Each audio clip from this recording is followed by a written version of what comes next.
नमस्कार। पिछले सत्र में संघ के 100 वर्ष की यात्रा वैसे 55-60 मिनट में कहना आसान भी नहीं होता है। आप लोगों ने कुछ यहाँ चित्र के द्वारा भी जो दिखाया गया वो देखने से अलग अलग समय पर भिन्न भिन्न आयामों में संघ के स्वयंसेवकों ने राष्ट्र समाज की दृष्टि से किए हुए कार्यों की एक झलक अपने को मिलता है। तो इस सारी यात्रा में हजारों लाखों परिवार संघ के स्वयंसेवकों के संघ के कार्य को आगे बढ़ाने में अपने अद्भुत योगदान दिए हैं। ऐसे समाज के सहयोग भी कई प्रकार के कष्ट को अनुभव करते हुए भी समाज के बंधुओं ने, माताओं ने संघ कार्य के लिए अपने सहयोग, आशीर्वाद दिए हैं। तो इसलिए विजयदशमी के पूर्व दिन सार्वजनिक रूप से समाज के प्रति कृतज्ञता व्यक्त करने के एक लेख भी संघ की ओर से प्रकाशित करवाया था। तो यह एक संगठन की केवल यात्रा नहीं है। तो इसलिए मैंने कहा कि कन्याकुमारी में खड़ा हुआ विवेकानंद के स्मारक हो या देश भर में अनेकों महापुरुषों के बारे में समाज में समय समय पर, जैसे पिछले वर्ष लोकमाता अहिल्याबाई होलकर जी के विषय हुआ या शिवराज्याभिषेक का कार्यक्रम किया या गुरु ग्रंथ साहिब और तेग बहादुर जी के अभी शहादत वर्ष के करते हैं। तो ये सारे जो हुए यह भारत के इस राष्ट्रीयता को प्रकट करने का एक काम था। तो अपने देश भारत है, इसको हिंदुस्तान भी कहते हैं, भारतवर्ष कहते हैं, भरतखंड कहते हैं। संघ के जो वैचारिक अधिष्ठान में हमने हिंदू राष्ट्र इस प्रकार के शब्द का प्रारंभ से उपयोग कर रहे हैं। संघ के नित्य के प्रार्थना में भी वही है, प्रभो शक्तिमान हिंदू राष्ट्रांग भूता। हम सब इस हिंदू राष्ट्र के अंगभूत हैं, अंगांग हैं। हमारे यहां एक राष्ट्र पुरुष की कल्पना है पुरुष सूक्त में। तो इस राष्ट्र पुरुष के बारे में कह जाता है, सहस्त्राक्ष सहस्त्र पुरुष सहस्त्रपात। इस राष्ट्र पुरुष को हजारों लाखों आंखें हैं, हजारों लाखों हाथ पैर है। यानी समाज एक राष्ट्र पुरुष के नाते एक आइडेंटिटी है, एक व्यक्तित्व है, उसकी आत्मा एक है। तो इसलिए जब समाज को पुरुषाकृति देते हैं तो उसके हाथ पैर आंखें कान होना स्वाभाविक है। तो इसलिए पुरुष सूक्त में यह कहा गया, यह ऐसे एक राष्ट्र पुरुष है। किसी भी सभ्यता में अपने समाज को, अपने राष्ट्र को इस प्रकार वर्णन किया हुआ हम तो जानते नहीं, क्योंकि हमारे पूर्वजों ने इस भूमि के और सृष्टि के, निसर्ग के, समाज के संबंध में एक अद्भुत उनकी कल्पना रही है। तो माता भूमि पुत्रोहम पृथिव्याः, जो पृथ्वीराज ने अपने कार्यकाल में जितने अपनी क्षमता से, सामर्थ्य से उस समाज के एक बल से पृथ्वी के जितने हिस्से को उन्होंने इस संस्कृति से प्रभावित किया, अपने साम्राज्य में, वो पृथिव्या है। अब तो हम पृथ्वी, समग्र ग्लोब को ही पृथ्वी कहते हैं।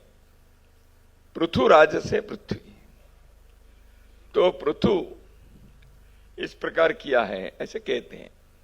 इसलिए सारे भूमि जो है वो माता है। हम उस माता के कौन से हिस्से के हैं?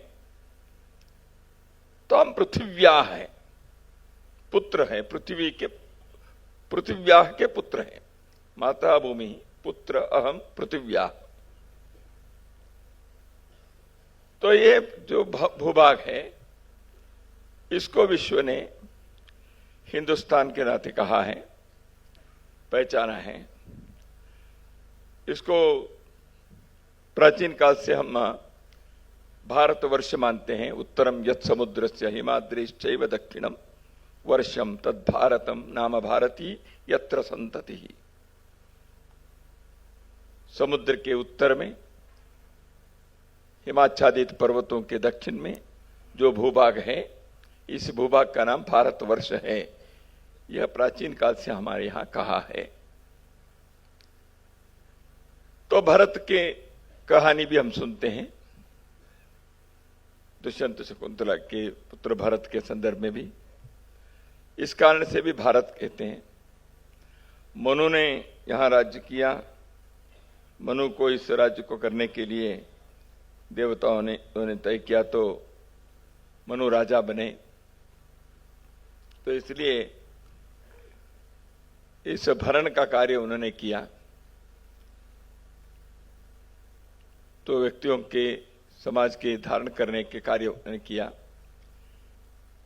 इसलिए यह भारत है। यहां ज्ञान के प्रथम किरणें यहीं से प्रकाशित हुए। भा यानी प्रकाश है, प्रभा कहते हैं, प्रतिभा कहते हैं। तो भा जो है संस्कृत में, इसको प्रकाश के संज्ञा है। ज्ञान के प्रकाश में जो रत है, ऐसे राष्ट्र, ऐसे समाज, यह भारत है। ऐसे भी विद्वानों का अभिप्राय है। तो ऐसे इस भूभाग के कई नाम हैं, यहाँ के समाज के नाम भी हैं। तो अपने समाज के लोगों ने कभी अपने नाम को हम कौन हैं ये नहीं बताया था। यहां मानव धर्म यही हुआ। तो कई बार ये प्रश्न उठता है कि जो संघ हिंदू कहता है, हिंदू कहां से आए भाई? वेद में नहीं, पुराण में नहीं, रामायण में नहीं, महाभारत में नहीं है। तो इसलिए ये हिंदू शब्द ही कहां से आ गया? तो है, आया तो बाहर से ही आया होगा। लेकिन कुछ लोग कहते हैं नहीं, हीनम दुष्यति इति हिंदू ऐसे अर्थ है, ऐसे कुछ लोग कहते हैं। कुछ लोग कहते हैं हिमालयम समारभ्य यावद इंदु सरोवरम, ऐसे ही हिमालय के ही और इंदु सरोवर के अनुस्वार और इंदु जो है, इंदु सागर है ना, इंदु सागर कहते हैं। तो इन दोनों को मिलकर वो हिंदू ऐसे आया है। ऐसे भी कुछ तर्क बताते हैं। तो इसलिए हिमालयम समारभ्य यावद इंदु सरोवरम तम देव निर्मितम देशम हिंदुस्तानम प्रचक्षते, यह बृहस्पति पुराण में कहा गया है। तो इसलिए हिंदू यह शब्द कब से आया, ये उत्पत्ति क्या? महावीर प्रसाद द्विवेदी जी हिंदी भाषा के बहुत बड़े विद्वान साहिती हैं, लेखक हैं।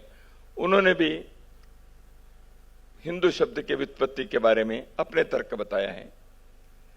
तो इसलिए इदम इत्थम करके हिंदू शब्द कब से आया, कौन इसके जनक, ये कहना कठिन है। तो इसलिए जैसे मैंने बृहस्पति पुराण में है इसे बताया, तो खुरासान कसमान किया, हिंदुस्तान डराया, ऐसे बाबर के बारे में गुरु नानक जी ने बाबर वाणी में आए और प्रकट रूप से उन्होंने व्यक्त भी किया। तो पहली बार कोई हिंदुस्तान इस शब्द का उपयोग किया है यदि इतिहास में देखें तो गुरु नानक जी ने किया है। खुरासान कसमान किया। खुरासान ने आज की जो पारस से पर्शिया है उसको उन्होंने अपने कब्जे में ले लिया, उसको पराजित किया। तो वहां से आगे बढ़े हैं, हिंदुस्तान को उन्होंने डराया बाबर ने। तो यह विचार गुरु नानक जी कहते हैं। तो गुरु नानक जी ने इसको हिंदुस्तान ऐसे उन्होंने कहा। तो ज़राथुस्त्र के जब वहां गए थे पारस में, तो उस समय लोगों ने पूछा आप कौन हैं? तो अपने लोगों को ये मालूम नहीं तो कौन है, तो हम तो मनुष्य है, मानव हैं। लेकिन मनुष्य को अपने परिवेश से जैसे कहते हैं ना आप कौन है, आप लोग मालवीय हैं क्योंकि मालवा के हैं, तो ऐसे हम भारतीय हैं क्योंकि भारत के हैं। तो इसलिए पहचान के लिए कुछ विषय बन जाता है। वो व्यवसाय से बनता है, भौगोलिक दृष्टि से बनता है, स्वभाव से बनता है, तो रंग से भी बनता होगा, मुझे मालूम नहीं, मुझे अन्यथा मत समझिए। गोरे काले शब्द है सरनेम है, वो कैसे आया है किसी ने पता किया है क्या पता नहीं है। तो इसलिए व्यक्ति के पहचान ऐसे राष्ट्र समाज के पहचान भी होते हैं। यांकीस कहते हैं अमेरिकन लोगों को, तो यांकी क्यों है वो भी एक कारण है। तो ऐसे भारत के लोगों को हिंदू कहते हैं। तो जरा वहां से गए तो आप कौन हैं? तो मानव है। मानव ठीक है, आप कौन है? तो मैं तो उन्होंने कहा कि हम तो देखो जो सिंध नदी है तो उसके अच्छा आप हिंदू हैं। तो सा और हा ये इंटरचेंजेबल है, सप्ताह को हफ्ता हो गया है, ऐसे सिंधु हिंदू हो गया। तो इसलिए अच्छा सिंधु के उस पार के तो आप हिंदू है, तो हिंदू है तो ठीक है हम हिंदू है चलो। तो इसलिए एक दृष्टि से जियो कल्चरल टर्म है, भू सांस्कृतिक शब्द है हिंदू। हिंदुओं ने जो मत पंथ के चलाते हैं वो हिंदू धर्म ऐसे हो गया। हिंदू धर्म के नाते कोई धर्म नहीं है, किसी ने इस धर्म की स्थापना नहीं की। मतों की स्थापना हुई है या उसके उल्लेख है। शैव मत है, वैष्णव मत है, या द्वैत द्वैत विशिष्टाद्वैत शक्ति विशिष्टाद्वैत है, गाणपत्य है, पंथ संप्रदाय है, या जैन वैष्णव बौद्ध सिख ऐसे आधुनिक काल में वो भी आ गए हैं, तो प्राचीन काल से भी रहे हैं। तो इसलिए पुराने काल में जो कहते हैं हम मंत्र में हमने जोड़ दिया है, अपने संघ के एकात्मता मंत्र है यम वैदिका मंत्र चक पुराणा इंद्रम यमम मातरिश्वान माहू। तो इंद्र यम मातरिश्वान माहू ये सब चीजें अलग अलग प्रकार से लोगों ने अपने अपने स्वभाव रुचि आवश्यकता के अनुसार इसकी आराधना करते रहे। रावण ने शिव की आराधना की है, किसी ने कृष्ण के भजन किए, किसी ने गणपति के शक्ति की आराधना की है। वो सब पंथ बन गए, संप्रदाय बन गए। तो किसी ने हिंदू तो नाम बताया नहीं था। तो हिंदू कौन है? तो ये जो कल्चरल टर्म, तो इन लोगों ने जो बताते हैं वो हिंदू है, ऐसे भी हुआ। तो इसलिए हिंदू शब्द के व्युत्पत्ति के बारे में एक मत नहीं है, लेकिन हिंदू के संदर्भ के बारे में एक मत है। वो हिंदू कैसे हैं इसके बारे में विश्व के लोगों ने, भारत के लोगों ने स्पष्टता से कहते हैं, उसमें सहमति काफी हद तक है।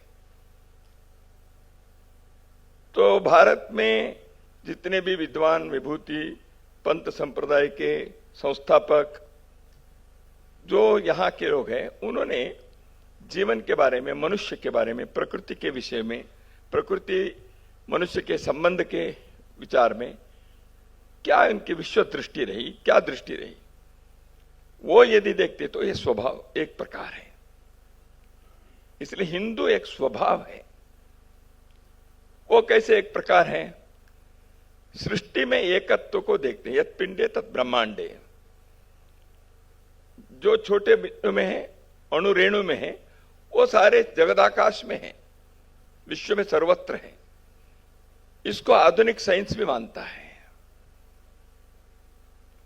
ऊर्जा या चेतना के जो अंश है वो छोटे इसमें भी जो है उसी के कई गुना बड़ा है। ऊर्जा की जो मूल है वो एक है। तो इसलिए सृष्टि की एकता है, एकत्व है, वननेस ऑफ क्रिएशन।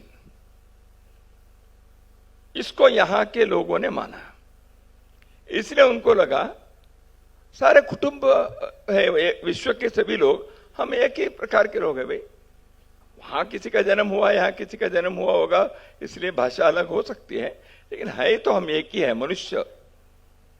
इस दृष्टि से उदारचरिता नाम तो वसुधैव कुटुंबकम, अकेले विश्वम एक नीडम, ये विचार आया। इसलिए यहां के लोगों ने कहा समस्ता सुखिनो भवन्तु, ऐसे विचार किया। तो एक एकत्व की भावना है। सृष्टि के प्रति क्या दृष्टि है? सृष्टि के प्रति दृष्टि है, यह माता है, तो इसलिए प्रकृति के साथ कैसे व्यवहार करना, यह भी ऐसे हुआ। सृष्टि के प्रतिनिधि के अनुभव होने वाली कौन सी बात है? भूमि है। तो इस भूमि के मनुष्य को समझ में आया, इस भूमि से ही सब चीजें उगते हैं जो मेरे पोषण के लिए आवश्यक है। इस भूमि पर ही मैं चलता हूं, भूमि छोड़कर रह नहीं सकता। तो इसलिए भूमि के साथ में रहे। भूमि मुझे क्या कर रही है? भूमि मुझे पोषण कर रही है। तो इसलिए उनको लगा ये भूमि माता है। समुद्र वसनी देवी विष्णु पत्नी नमस्तुभ्यम पादस्पर्शम चमस्व में, क्यों बोला अपने लोगों ने? यह भूमि समुद्र के वस्त्र को पहने हुए, पर्वत आकार जिसके स्तनमंडल है, ऐसे माता है, विष्णु पत्नी है, विष्णु ईश्वर के पत्नी है, भगवान के, ईश्वर के, सृष्टिकर्ता के। तो एक संबंध इस दृष्टि से जोड़ने का कार्य हमारे पूर्वजों ने किया। यहां जन्मे प्रत्येक पंथ, संप्रदाय, महापुरुष, विज्ञानी, सभी ने इसको अलग अलग शब्दों में कहा होगा, माना तो सभी ने। तो इसलिए हर जगह पर इस ऊर्जा को, चेतना को देखने के कारण, वो सब एक ही है ऐसे अनुभव होने के कारण, उसको किसी ने ईश्वर कहा, किसी ने ब्रह्मा कहा। जगन मिथ्या है, ब्रह्म सत्य है, वही उसके अंदर है। तो वस्तु नाश होने के बाद भी उसकी चेतना, ऊर्जा, ये कहीं तो जाता है, वो ऊर्जा है। वस्तु के बाहर के शरीर नाश होता है, जैसे मनुष्य की मृत्यु होती है। तो इसलिए वो जो ऊर्जा है, चेतना है, वो जब तक है, वो ईश्वर है, सृष्टिकर्ता है, ब्रह्मा है, भगवान है, जो भी उसका संकेत किया। तो इसलिए वो सर्वत्र विद्यमान होने के कारण वो भूमि में भी है, पेड़ में भी है, पहाड़ में भी है, पानी में भी है। इसलिए गंगा मैया है, कावेरी मैया है। पेड़ की पूजा किया हमारे लोगों ने, सब प्रकार के किए।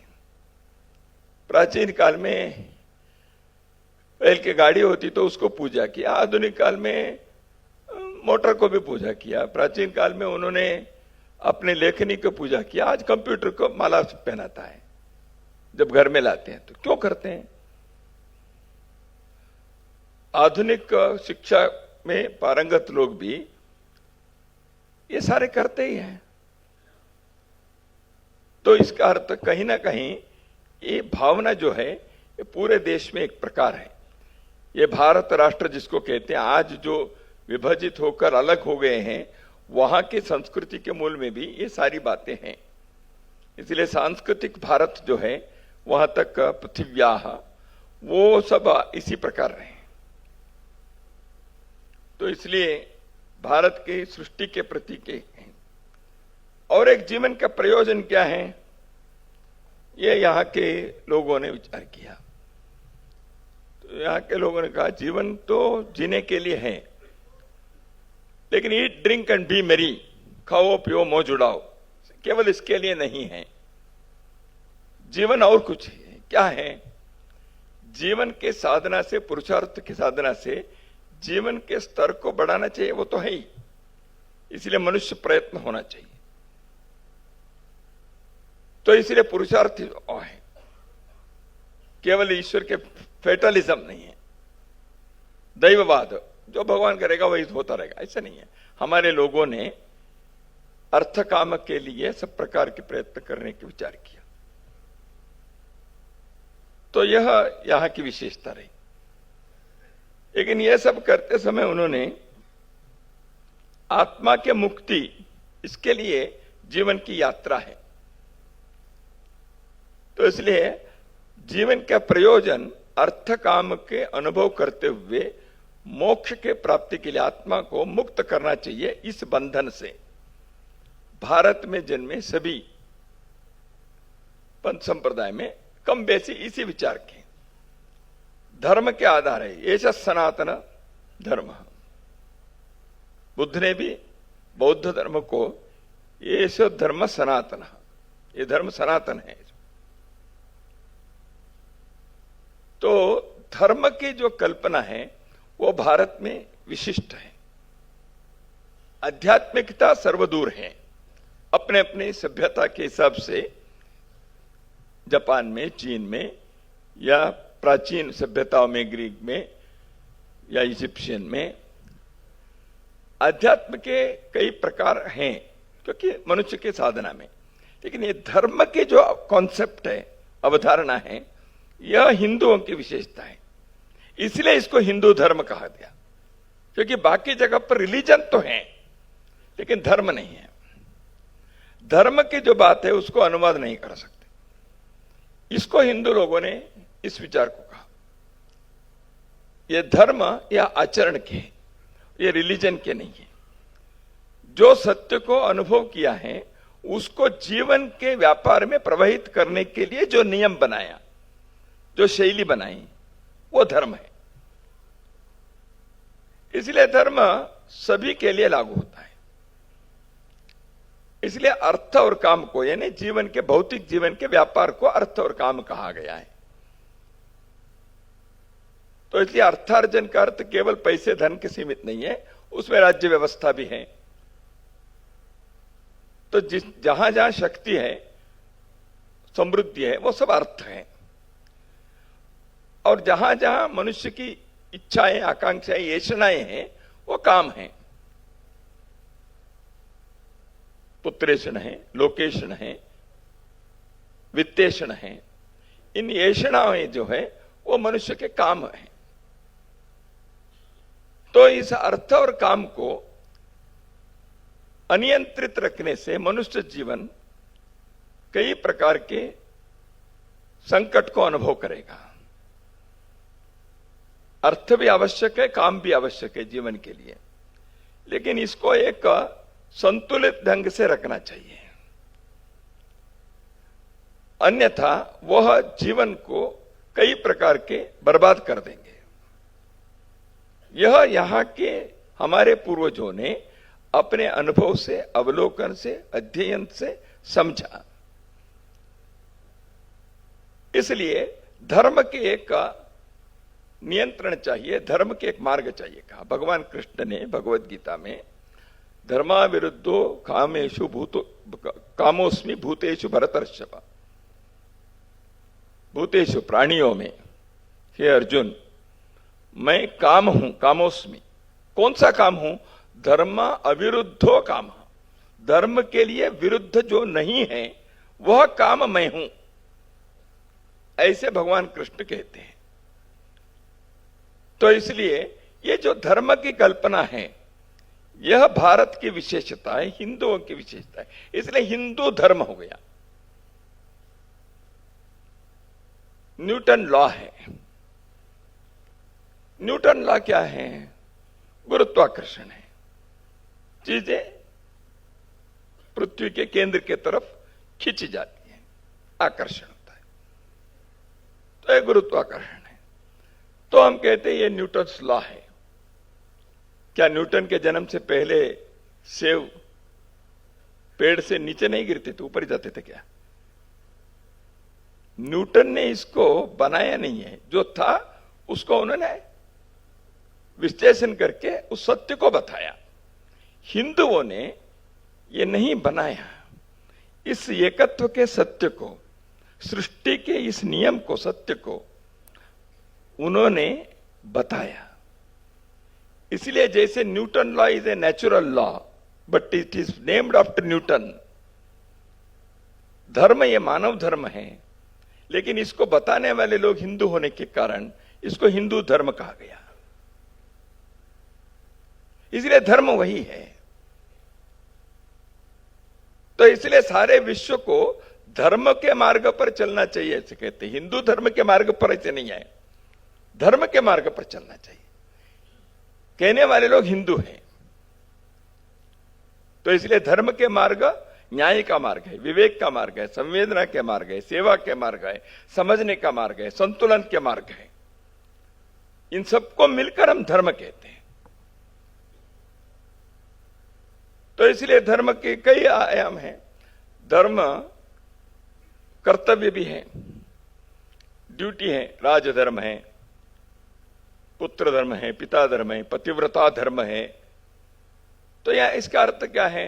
धर्म यानी ड्यूटी है, राजा के कर्तव्य, पुत्र के कर्तव्य, ये सब धर्म है। आजकल तो गठबंधन का धर्म भी है।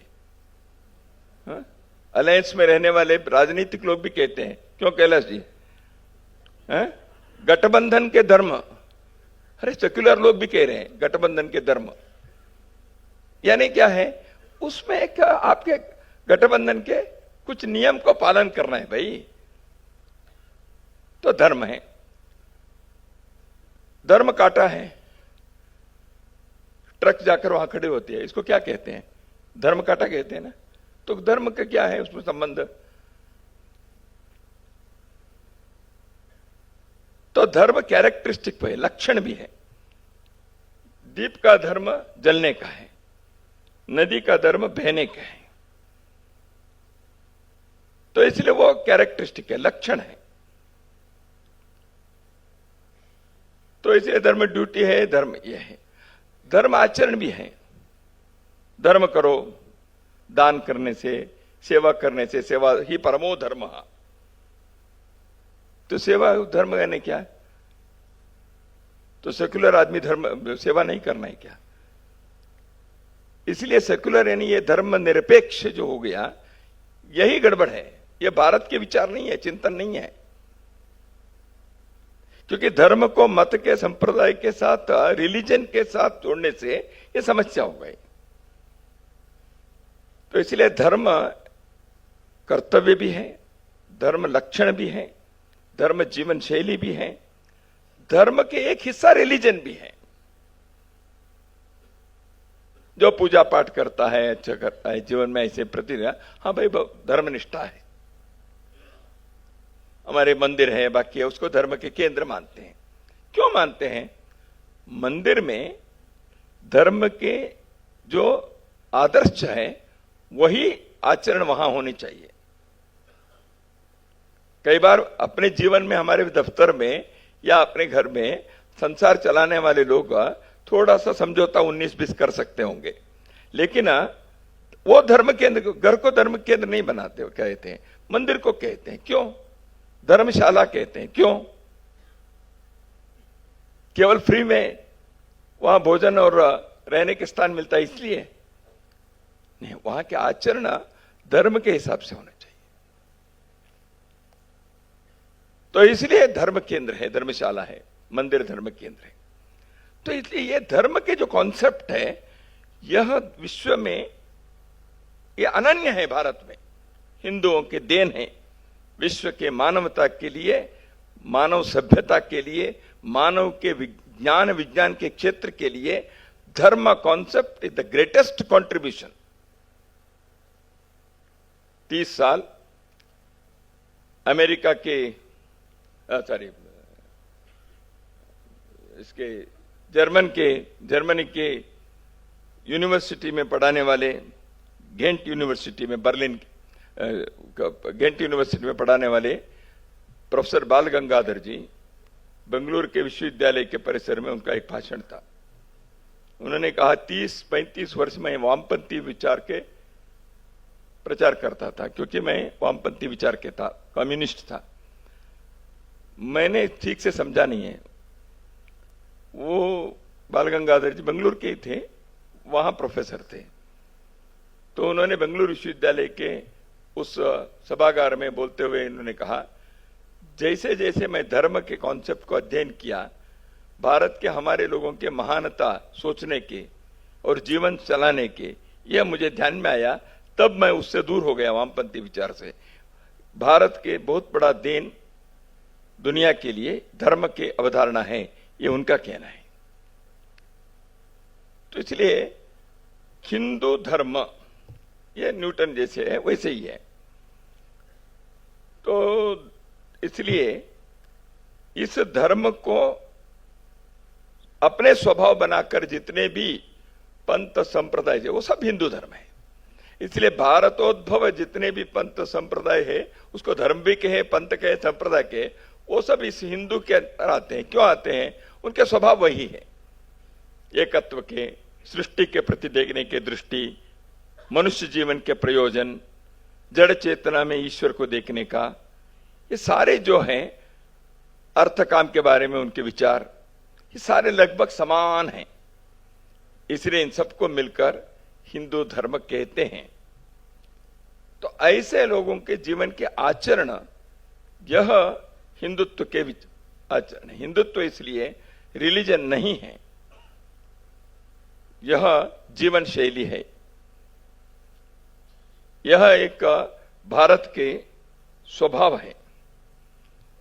रिलीजन तो हिंदू रिलीजन करके कोई है ही नहीं, हिंदू रिलीजन्स है।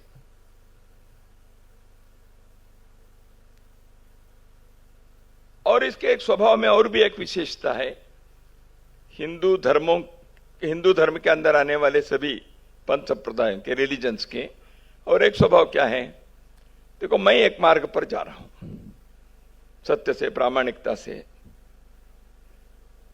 और साधना से, वो मेरे जीवन की शैली और ईश्वर प्राप्ति के मेरी साधना है। आप एक रास्ते से चल रहे हैं, आपके भी सत्य के, प्रामाणिकता से ही कर रहे हैं, समाज के अनुकूल कर रहे हैं, सृष्टि के साथ अन्याय नहीं कर रहे हैं, दूसरों के धोखा नहीं दे रहे हैं, लेकिन आपके शैली भिन्न है। तो आपने उसको एक अलग नाम दिया है, आपने शैव कहा है, मैं विष्णु के वैष्णव कहा है, आपने द्वैत के साथ कह रहे हैं, मैं अद्वैत के साथ। तो इसलिए झगड़े नहीं है हमारे। तो इसलिए ही और भी के अंतर है। यही मार्ग है ऐसे जब कहेंगे, वो सेमेटिक रिलीजन्स है, पश्चिम के रिलीजन्स, यही मार्ग है।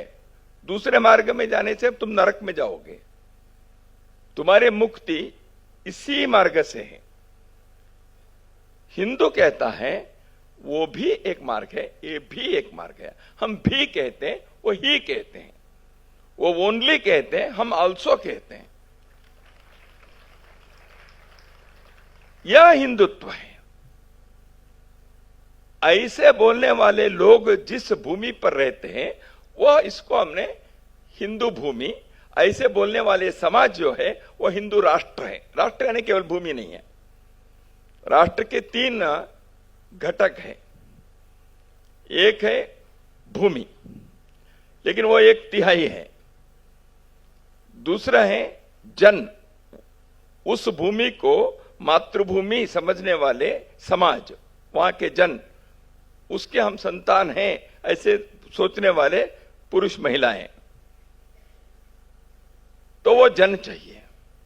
और तीसरा, उनके इतिहास से, संस्कृति से, उनके अनुभव से उन्होंने जो एक संस्कृति विकसित किए हैं, जीवन शैली को, वो संस्कृति के कारण वो राष्ट्र बनता है।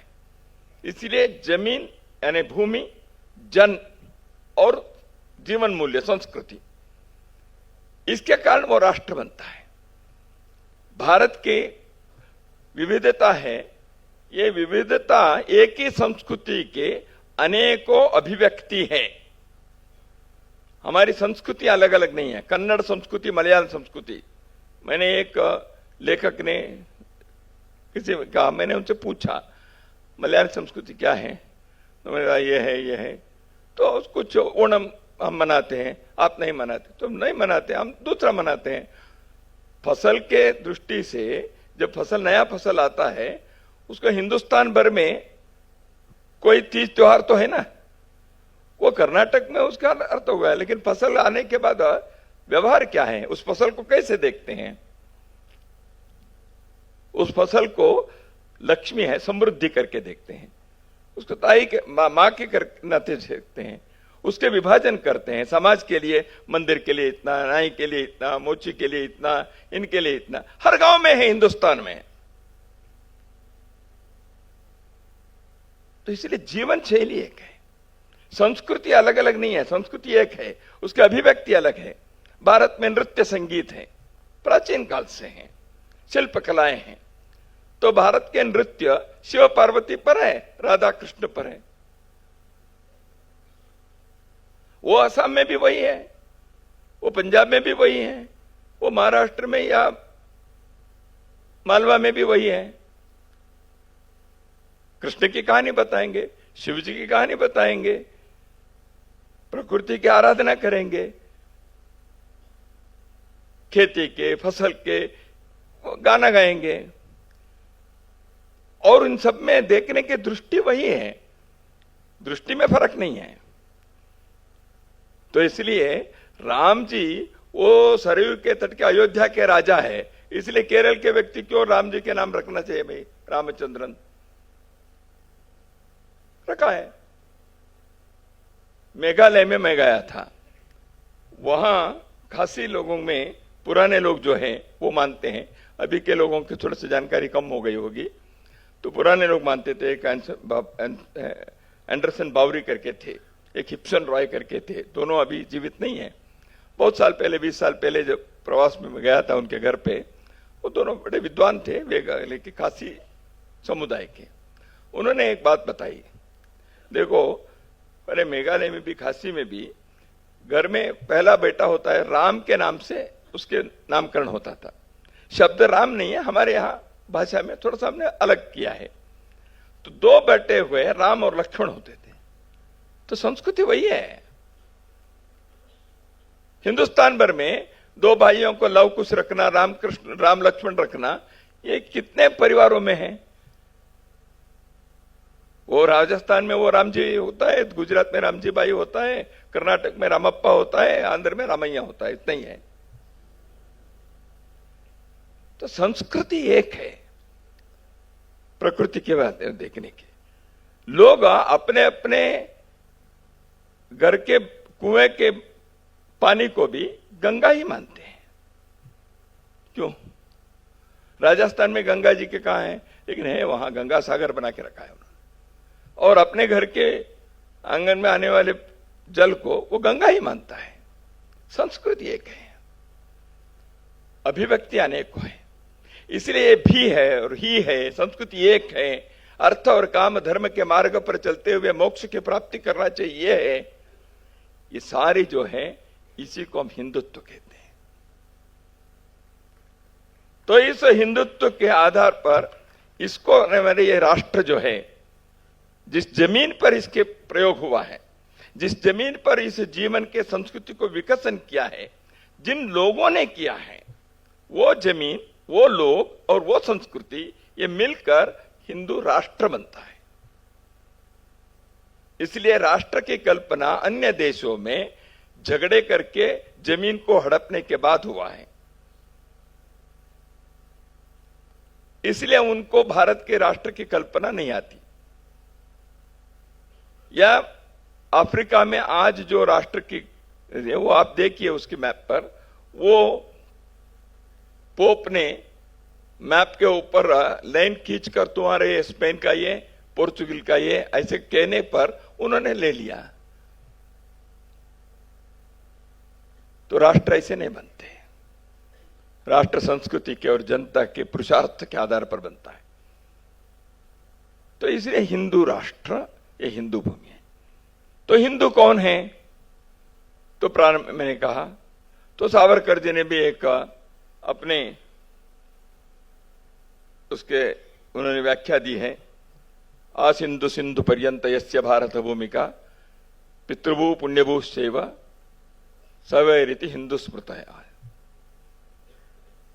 आसिंधु सिंधु पर्यंत, सिंधु नदी से आसिन महासागर तक जो भूभाग है, उसको जो लोग पितृभू पुण्यभू मानते हैं, वो सब हिंदू हैं। ऐसे उन्होंने एक व्याख्या दी।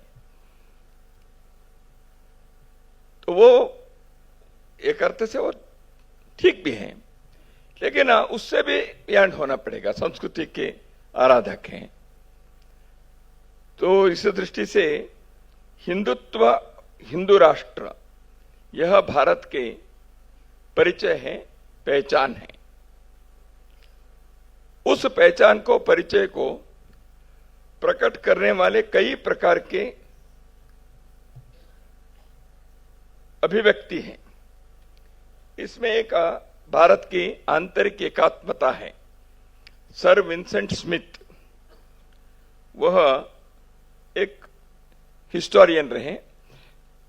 उन्होंने अपने पुस्तक में, विंसेंट स्मिथ ने एक वाक्य लिखे हैं, India beyond all doubt possesses a deep underlying fundamental unity far more profound than that produced by geographical isolation or by political superiority। भौगोलिक या राजनीतिक दृष्टि से भी परे ऐसे एक बहुत गहरा मौलिक एकात्मता भारत के भूमि में, यहाँ के समाज में है। India beyond all doubt possesses a deep underline fundamental unity. वो राजनीतिक कारण से नहीं, भौगोलिक कारण से नहीं। इसका कारण क्या है? That unity transcends the innumerable diversities of blood, colour, language, dress, manner and accent. इतनी विविधता होने पर भी उसको पार करके एकता है। ये उस हिस्टोरियन के, उनका कथन है। इसलिए उस एकता को अनुभूति हम करते हैं। इसलिए हमारे यहां सर्वदूर वही दिखाई देता है। त्याग की भावना हो, मिट्टी के बारे में हमारी धारणा हो, फसल के बारे में हो, हर विषय में हम ऐसे ही हैं। हमारी कहावतें देखिए, हमारे कहावतें भी वैसी हैं, आचरण भी वैसे हैं। आचरण वो सही है कि नहीं, वैज्ञानिक है कि नहीं, अलग है। लेकिन गाड़ी लेकर निकले आप यहां आने के लिए, रास्ते में बिल्ली बाएं से दाएं गया, थोड़ा ऑफ करके फिर स्टार्ट करते हैं। वो इंदौर में भी करते हैं, गुवाहाटी में भी करते हैं। क्यों करते हैं? आचरण में एकता है। ऐसे कई प्रकार के हैं। दो लोग यदि हम बात करने, मैं और प्रकाश शास्त्री जी, डॉक्टर साहब के बारे में, मुकेश जी के बारे में बात कर रहे हैं। मुकेश जी कमरे में नहीं है, हम दोनों बात कर रहे हैं मुकेश जी के बारे में। मुकेश जी आ गए तो हम क्या कहते हैं? डॉक्टर साहब आपके लंबे आयु है, ऐसे कहते हैं। 100 वर्ष जिएंगे, ऐसे कहते हैं। हिंदुस्तान के हर समुदाय में, हिंदुस्तान के हर जिले में यह है। ये कैसे समान हो गया भाई? भाई संस्कृति जब भिन्न होती है, आप यूरोप में जाएंगे, वो कहेंगे think of the devil and there he is. तो वो दीर्घायु नहीं होते, डेविल हो जाते हैं। संस्कृति की भिन्नता है। चंद्रमा को मामा कहना, हम सबने बचपन में हमको भी बताया, हम भी बच्चों को वही कहते हैं, देखो चंदा मामा है। वो कन्नड़ में भी है, तमिल में भी है, पंजाबी में भी है, भोजपुरी में भी है। कैसे? ये जो एकात्मता है, यह हमारी विशेषता है। और इन सब चीजों को धर्म से जोड़ा है, आध्यात्म से जोड़ा है। देखो भाई, मैं ऐसे करूंगा तो ईश्वर इसको मानता नहीं है। जुबान दिया तो मुझे ऐसे रहना पड़ेगा। कागज पर लिखा है कि नहीं लिखा है, वो अलग बात है। भारत के समाज ने हजारों वर्ष रघुकुल रीति चली आई, प्राण जाए पर वचन न जाए। हर घर में उन्होंने किया। यह हमारी संस्कृति है, यह हिंदुत्व है, यह एकात्मता है। इसलिए हिंदू समाज इन जीवन शैलियों के आयामों को जब अपने जीवन के व्यापारों में, वो शिक्षा हो सकती है, स्वास्थ्य हो सकता है, कृषि हो सकता है, राजनीति हो सकता है, इसको ध्यान में रखकर करनी चाहिए। अपने देश में क्रिकेट में जीत कर आए, युद्ध में जीत कर आए, स्वागत कैसे करते हैं? तिलक लगाते हैं, माला पहनाते हैं। वो क्रिकेट में भी जीते, युद्ध में भी जीते, ऐसे ही करते हैं ना। क्या बीसीसीआई ने कहा है करना चाहिए? तो कर रहे हैं। 5 स्टार होटल में विदेशी यात्री आते हैं, उनका स्वागत कैसे करते हैं? आरती से करते हैं। सेक्युलर गवर्नमेंट के 5 स्टार होटल है।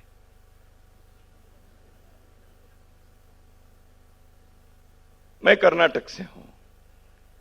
कावेरी नदी पर डैम बनाया है मैसूर में। उस डैम में जब पानी भरता है वर्षा काल के बाद, डैम पूरा हो जाता है, राज्य के मुख्यमंत्री पत्नी समेत दंपति वहां जाकर कावेरी माता को साड़ी और नारियल देते हैं, किसी भी पार्टी के हो। क्यों देते हैं? एक साड़ी और नारियल वेस्ट है ना? एक भाव है, एक श्रद्धा है, एक भक्ति है। तुम भरकर बह रही हो तो हमारे खुशहाली के लिए तुम यहां तक आए हो, इसलिए हमारी एक श्रद्धा के, कृतज्ञता के एक अभिव्यक्ति है। अपने लोगों ने बताया, संविधान में नहीं लिखा है, कानून में नहीं बनाया है, ये करना चाहिए। मुख्यमंत्री किसी ने नहीं किया तो क्या होगा? क्या उसके मुख्यमंत्री पद जाएगा? जा भी सकता है, क्योंकि लोग विरोध करेंगे ही।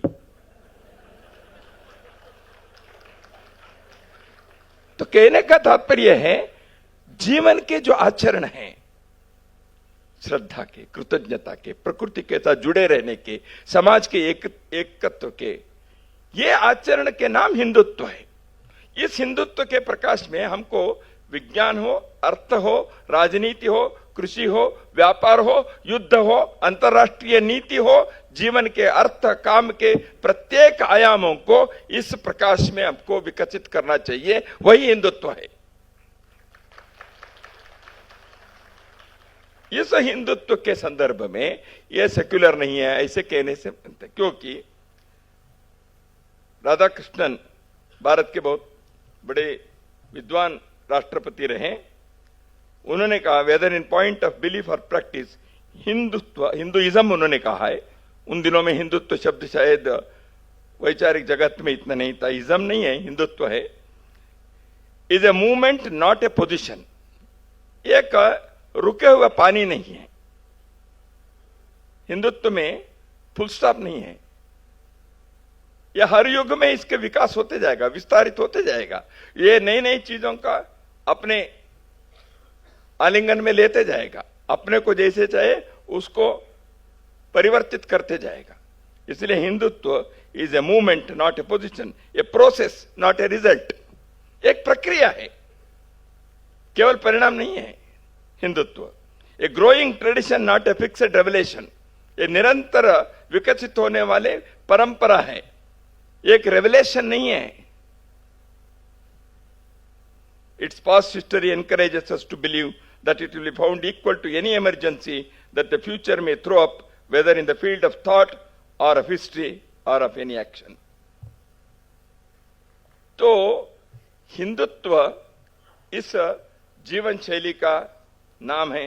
इसलिए भारत में हिंदू कभी सेक्युलर विरोधी शब्द नहीं रहा। विवेकानंद सैकड़ों बार हिंदू नेशन इस शब्द का उपयोग करते हैं। महात्मा गांधी जी ने मैं एक सनातनी हिंदू हूं ऐसे कहते हैं। प्रफुल्ल चंद्र राय केमिस्ट थे, रसायन शास्त्र के तज्ञ थे। उन्होंने 1905 में अपने ग्रंथ का प्रकाशन करवाया। उन्होंने उस ग्रंथ के नाम रखा हिंदू केमिस्ट्री। केमिस्ट्री में हिंदू क्या है भाई? It is like Newton's law. रसायन शास्त्र के बारे में हिंदुओं के विचार है, वैज्ञानिक है, क्योंकि अपने देश के ऋषियों ने विज्ञान के विभिन्न आयामों को हजारों वर्ष पहले प्रयोग के द्वारा सत्य के साक्षात्कार किया था। इसलिए जगदीश चंद्र बोस, जिनके आज जन्मदिन है, उन्होंने विदेश में, यूरोप में जब अपने प्रयोग को वहां के वैज्ञानिकों के सामने प्रस्तुत किया, लोगों ने ताली बजाई। उन्होंने जड़ चेतना में कैसे, वो जड़ वस्तु में भी कैसे चेतना स्वरूप कम है लेकिन है, ऐसे दिखाया। तो लोगों ने ताली बजाई। तो उन्होंने कहा, ये प्रयोग तो मैंने किया है आधुनिक काल में, लेकिन यह सत्य मेरा नहीं है। 2000 वर्ष पहले गंगा जी के तट पर हमारे पूर्वज मुनियों ने, ऋषियों ने इस सत्य के साक्षात्कार करके अपने वर्णन से, अपने भाषा में उन्होंने लिखा था। उसी के आधुनिक काल में मैंने आपके सामने प्रयोग के मूल्य प्रस्तुत किया है। ऐसे जगदीश चंद्र बोस जी ने नम्रता से बताई। वैज्ञानिक आधार पर हिंदुत्व के या सत्य के साक्षात करने के प्रयत्न हमारे लोगों ने तब से लेकर आज तक करते आए। तो इसलिए हिंदुत्व भारत की आत्मा है। इसके शब्दावली में किसी को भारतीयता कहनी चाहिए, कह सकते हैं। किसी को इंडिक कहने की इच्छा है, कह सकते हैं। किसी को आर्षेय कहने के मन आता है, कर सकते हैं। किसी को इसको वैदिक कहना है ऐसे लगता है, कह सकते हैं। संघ के कोई इसमें झगड़े नहीं है। कंटेंट वही है, भाव वही है। भाषा के शब्दों के खेल हो सकता है, लेकिन हिंदुत्व सर्वदूर इसको स्वीकृति होने के कारण हमने इसको हिंदुत्व और इस हिंदुत्व के जीवन में प्रयोग करके, जिन्होंने एक जीवन शैली, एक सभ्यता, एक संस्कृति खड़ा किया है, एक राष्ट्र जीवन को खड़ा किया है, ऐसे देश के लोगों के जो राष्ट्र है वह हिंदू राष्ट्र है। It is not a political theocratic state. ये पांथिक राज्य नहीं है। रामराज्य जब महात्मा गांधी जी कहते हैं, वो सेक्युलरिज्म के विरोध नहीं होता। ऐसे हिंदू राष्ट्र यह समाज का नाम है। यहां के स्टेट अलग अलग हो सकते हैं। संविधान के आधार पर एक स्टेट की रचना है, राज्य शक्ति की रचना है, उसके इसके टकराव नहीं है, क्योंकि हमारे संविधान की आत्मा में ये सारी बातें हैं। तो इसलिए हिंदुत्व के इस विषय को आपके सम्मुख मैंने संक्षेप में रखा है। नमस्कार, धन्यवाद।